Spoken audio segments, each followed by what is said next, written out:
ప్రపంచవ్యాప్తంగా రోజురోజుకి concrete jungles పెరిగిపోతున్నాయి. కాస్త ఖాళీ జాగా కనిపించినా బిల్డింగ్ల మీద బిల్డింగ్లు కట్టేస్తున్నారు. ఫలితంగా ఆటలు ఆడేందుకు గ్రౌండ్స్ కనిపించడం లేదు.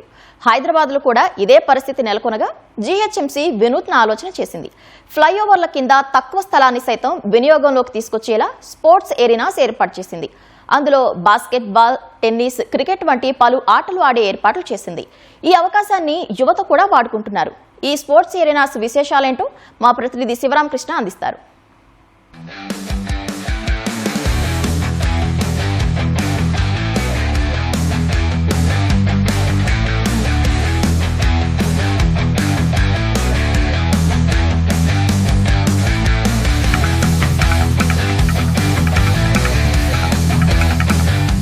ఫ్లైఓవర్ కింది ప్రాంతాలు గతంలో ఇది చీకటితో కూడిన ప్రాంతం, చెత్తాచెదారం నిండిన ప్రాంతం, పార్కింగ్ ప్రదేశం. కానీ ఇప్పుడు పరిస్థితి మారింది. గత కొన్నాళ్లుగా ఫ్లైఓవర్ కింది ప్రాంతాలు ఏవైతే ఉన్నాయో ఇవన్నీ స్పోర్ట్స్ అరీనాగా మారిపోయాయి. కుటుంబంతో సాయంత్రం సరదాగా గడిపే విడిది కేంద్రాలుగా కూడా మారిపోయాయని చెప్పొచ్చు.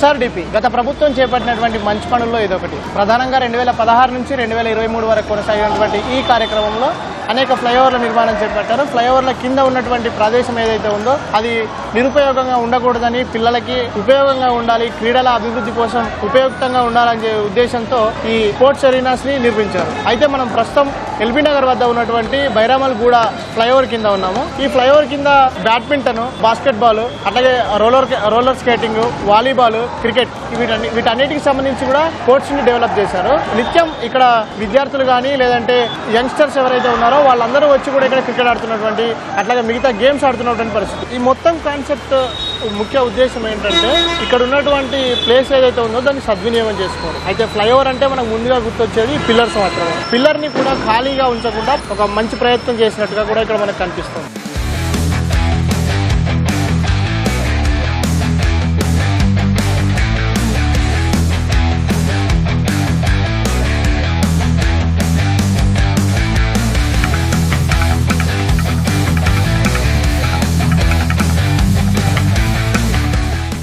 ఈ కోర్ట్ అనేది మాకు చాలా యూజ్ అవుతుంది.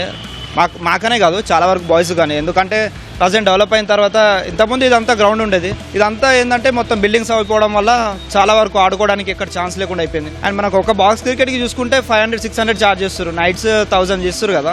మనకి గవర్నమెంట్ వల్ల ఇది చాలా హెల్ప్ అయింది, ఫ్లైఓవర్స్ కింద చేయడం ఇలాంటివి అనేది. వాలీబాల్ కోర్ట్ కానీ ఇదంతా కానీ ఏంటంటే ప్రాబ్లం మొత్తం క్రికెటే ఆడుతారు. వాలీబాల్ కోర్ట్ కానీ, కబడ్డీ కోర్ట్ కానీ ఇదంతా కవరప్ చేసి అలా ఆడుతారు. బట్ దానికి మెయింటెనెన్స్ కూడా ప్రాపర్గా లేదు. స్టార్టింగ్ నుండి అలానే ఉంది తప్ప మళ్ళీ మెయింటైన్ చేయడం లేదు. మేబీ ఇన్ కేస్ బాయ్స్ చేయాలేమో ఇక తప్పదు ఇక. ఎందుకంటే గవర్నమెంట్ నుండి అయితే ఎలాంటి ఛాన్సెస్ లేదు. చేనేది చేసారు కానీ తర్వాత చూసేదైతే ఏం లేదు. అంటే ఎప్పుడన్నా వీకెండ్స్ లో అలా సరదాగా వచ్చేసి ఇట్లా జస్ట్ టైం పాస్ కోసం చిల్ అవడానికి వస్తూ ఉంటాము. ఇప్పుడు నార్మల్ గా అయితేనేమో గ్రౌండ్స్ అన్ని క్లోజ్ అయిపోయాయి. సో అపార్ట్మెంట్స్, రియల్ ఎస్టేట్ ఇదంతా బాగా ఎక్కువైపోయింది.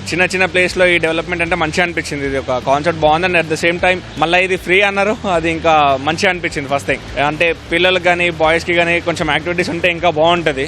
I feel it's good. But కొంచెం ఇంకా మెయింటెనెన్స్ బాగుంటే ఇంకా బాగుంటుంది.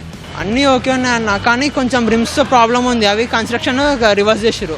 డైరెక్ట్ రన్ చేస్తూనే అన్న, ఒక సెకండ్ కూడా ఆగేది ఉండదు ఇక్కడ. అంటే బాల్ అట్నుంచి ఇటు వస్తూనే ఉంటుంది కాబట్టి కొంచెం డిఫెండింగ్ అనుకుంటూ, షూటింగ్ అనుకుంటూ, జంపింగ్ ఉంటుంది, మంచిగా మైల్స్ స్ట్రెంథింగ్ అవుతాయి.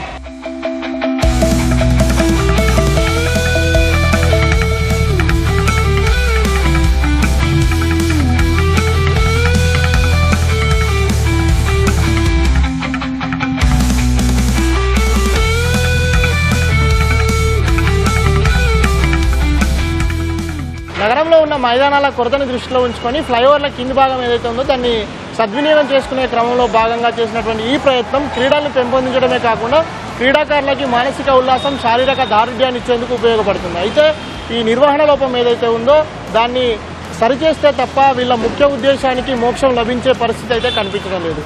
కెమెరామెన్ బాలాజీతో శివరామకృష్ణ ప్రసాద్, ఈటీవీ న్యూస్, హైదరాబాద్.